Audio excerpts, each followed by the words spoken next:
Timnas Indonesia resmi rilis jersey yang baru. Produsen aparel asal Indonesia yakni Erspo memberikan pengumuman penting. Mereka resmi merilis jersey terbaru Timnas Indonesia. Di jersey kali ini menggunakan warna merah sebagai warna dasar dan jersey ini menggunakan kerat dalam desainnya tersebut. Selain itu ada juga aksen garis putih yang membujur di bagian dada dan juga ada garis putih di kedua sisi jersey. Sementara celananya menggunakan warna putih sebagai warna dasar dengan aksen garis merah yang berada di sampingnya.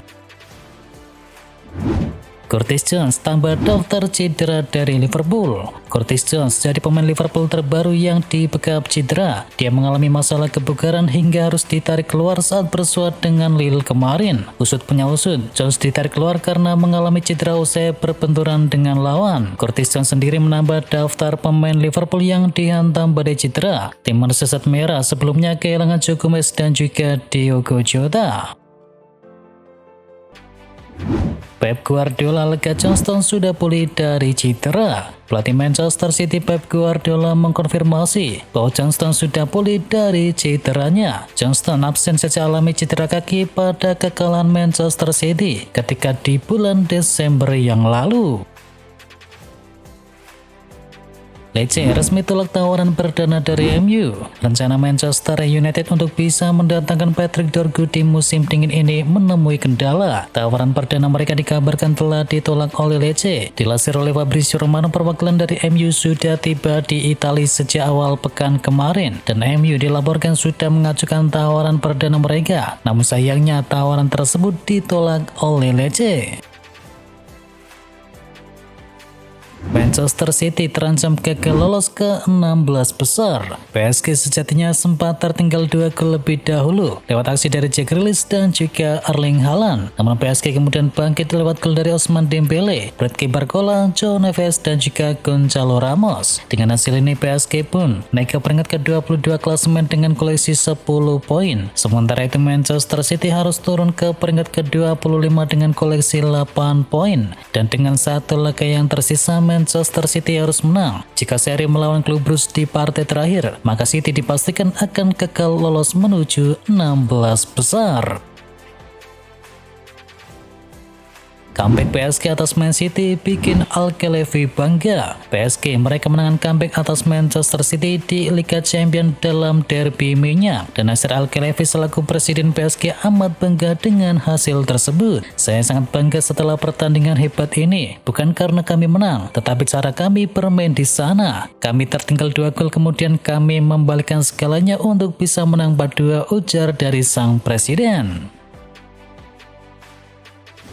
Debut mantap Solskjaer di Besiktas. Ole Gunnar Solskjaer resmi mewarnai debutnya melatih Besiktas dengan sebuah kemenangan. Dia membawa timnya menang 4-1 atas Athletic Bilbao di ajang Liga Eropa. Athletic bukanlah lawan sembarangan bagi Besiktas. Bilbao belum pernah terkalahkan di Liga Eropa dan kini menduduki posisi kedua klasemen dengan koleksi 16 poin. Keberhasilan Besiktas mengalahkan Athletic Bilbao diapresiasi oleh sang manajer. Ole Solskjaer senang dengan debutnya melatih klub asal Turki tersebut yang berakhir dengan sebuah kemenangan. Real Madrid kalahkan Salzburg. Real Madrid sukses mengajar Salzburg dengan skor akhir 5-1 dalam laga matchday ke-7 Liga Champions. Rodrigo dan juga Vini Junior masing-masing memborong 2 gol dari 5 kemenangan Real Madrid. Sementara 1 gol lainnya diciptakan oleh Kylian Mbappe. Dan sang tamu mencetakkan gol hiburan lewat aksi dari Mark Bistrom. Dan dengan hasil ini maka Madrid berhak naik ke peringkat 16 klasemen sementara.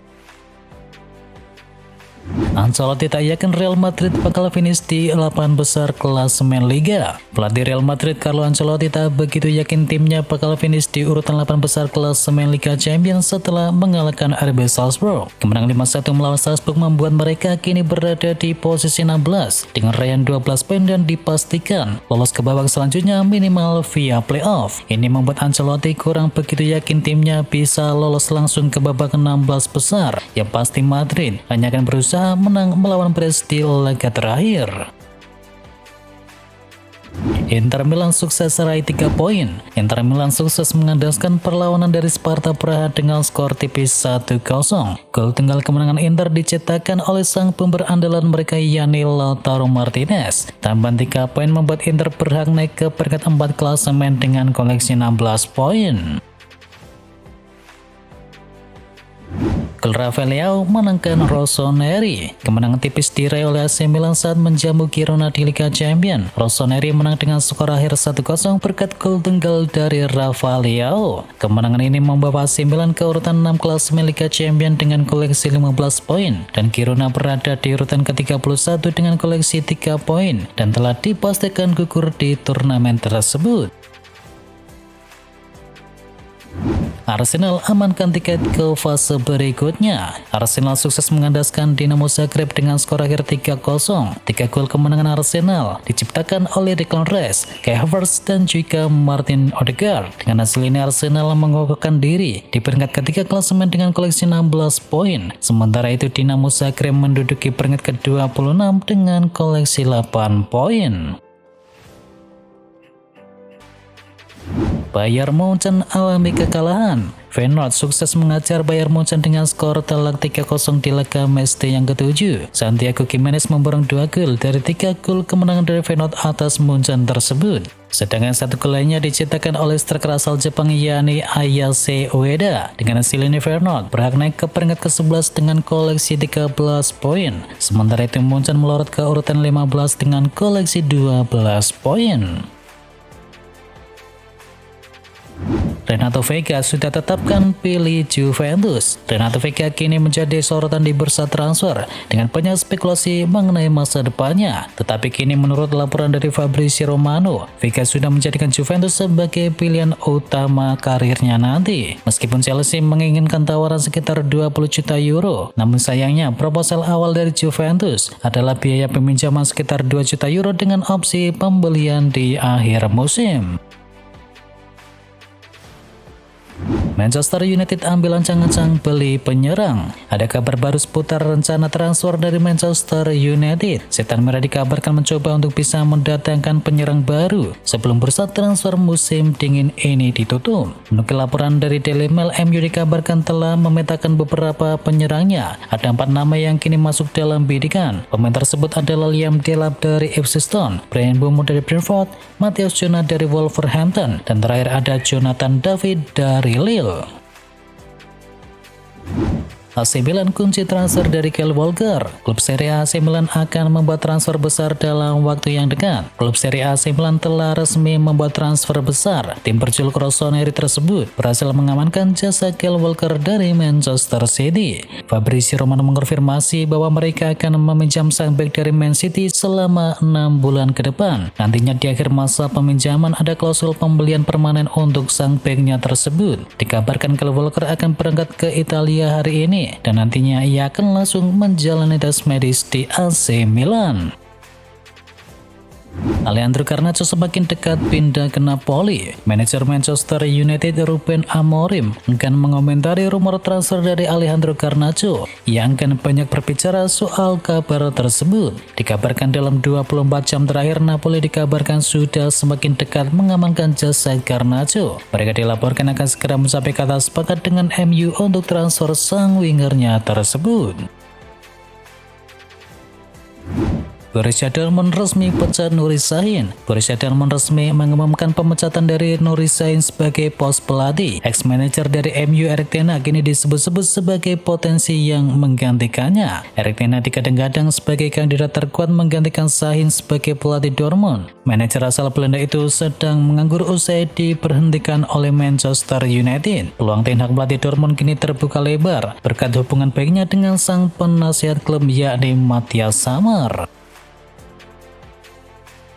Chelsea siap bersaing dengan City datangkan Douglas Luiz. Chelsea tengah menghadapi krisis di lini tengah setelah cedera yang dialami oleh Romeo Lavia dan juga Enzo Fernandez. Dan menurut laporan dari Fabrizio Romano, The Blues kini membidik mantan pemain Aston Villa yakni Douglas Luiz yang saat ini tengah memperkuat Juventus. Chelsea berencana untuk bisa mendatangkan Luiz kembali ke Premier League dengan skema peminjaman. Namun langkah ini tidak akan mudah karena Manchester City juga menunjukkan ketertarikan.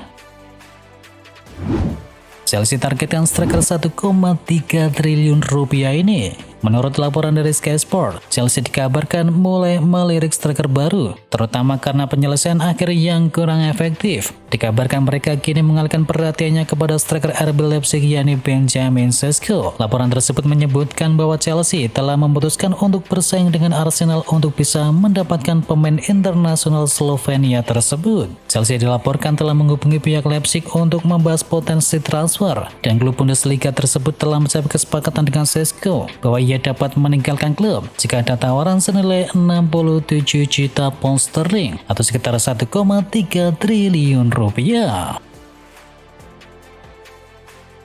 AC Milan hampir dapatkan Santiago Gimenez. AC Milan dilaporkan telah mencapai kesepakatan personal dengan striker Feyenoord yakni Santiago Gimenez. Legacy Sport melaporkan, AC Milan telah menyepakati persyaratan pribadi dengan sang pemain. Striker asal Meksiko itu dikabarkan akan menerima gaji yang jauh lebih tinggi dibandingkan penghasilannya di Eredivisie Belanda saat ini, yang kini berada di angka 17 miliar rupiah per musimnya. Feyenoord dikabarkan menginginkan biaya transfer mencapai 678 miliar rupiah atau kisaran 40 juta euro.